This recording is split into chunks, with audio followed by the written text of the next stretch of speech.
or do you think that your colleague, Congressman Cole, is wrong? Well, Tom is my colleague, my friend, my classmate, a great member.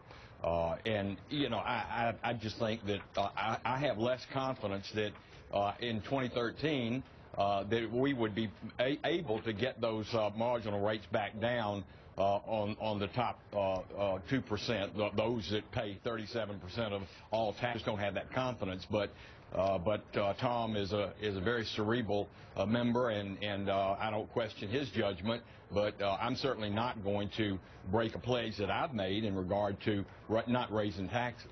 You won't break that pledge that you made. I mean, there are others of your colleagues who are saying, look, we don't want to appear inflexible. We know we want a deal. We want the best deal we can get right now. You're going to stick with your pledge. You will not accept a deal that raises if Speaker Boehner comes to you with a deal that raises revenue, either by cutting deductions and loopholes or by raising rates, you won't do it. No, wait a minute. There are 3 R's here, kind of like reading or writing arithmetic. We're talking about raising revenue. Yep. We're talking about reforming the tax code, and the other R would be raising tax rates. That's the only thing that I say that I absolutely will not do. 258 members of Congress, Republicans all, have taken that pledge, and only 6 are waffling. So I think we're standing pretty strong on that point. Well, you know, it's a pledge. Do you think that's a pledge with Grover Norquist? Is that a pledge with your constituents? I mean, there are others who are saying that they have room would they have room around that pledge? Well, that's a great question that you just asked me. Is that a pledge to my constituents? And absolutely. In 2002, and I was running in a tough primary, and those folks back in Marietta, Georgia, said, Phil, are you going to take the pledge? The Grover Norquist American for Tax Reform pledge, and I said, yes, I will take that pledge. Many of them would have voted for my opponent, he or she. Mm-hmm. So that pledge, I honor that because it's a pledge to my constituents, absolutely. Right. So you say your constituents don't want you to raise taxes on the rich, but let me show you what an ABC Washington Post poll says. It shows that 60% of those polled would raise taxes on incomes over $250,000 a year. 37% would oppose. You won't sign a deal that raises taxes on the rich. Well, their perception. Certainly I do. And I've had some constituents that take that position as well.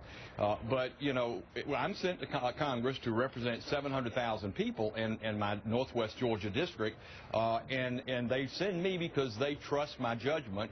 They think that I have the facts that maybe in many cases they don't. And we know that lowering taxes, keeping taxes low, stimulates jobs, and jobs stimulates revenue. We're not going to get there, this fiscal cliff you're talking about, by raising taxes on the top 2%. I mean, what would that do? Fund the government for 8 days? Yeah. We're facing a fiscal Grand Canyon if we don't reform Medicare, Medicaid, and Social Security. So look, you talk about raising taxes, but those were temporary tax cuts. Those Bush tax cuts were extended a couple times, so those were temporary tax cuts. I mean, couldn't you live with allowing those temporary tax cuts for the richest to go away, keeping them for the middle class, and then getting some of that entitlement reform that you want? Could you live with that? You know, Christine, you make that point, and from a political perspective, the optics of that, you know, might look good. And maybe the Democrats feel that they have an advantage politically. But we Republicans, we conservative Republicans, fiscal conservative Republicans, feel that we are right on this, that we can't allow, because of politics, to waffle or waver on something that we know will get this country back on the right track, will stimulate the economy. The darn stimulus sure didn't, $850 billion. So we know that lower, broader, reform tax code and more people working, that's what it's going to take to finally lower the deficit.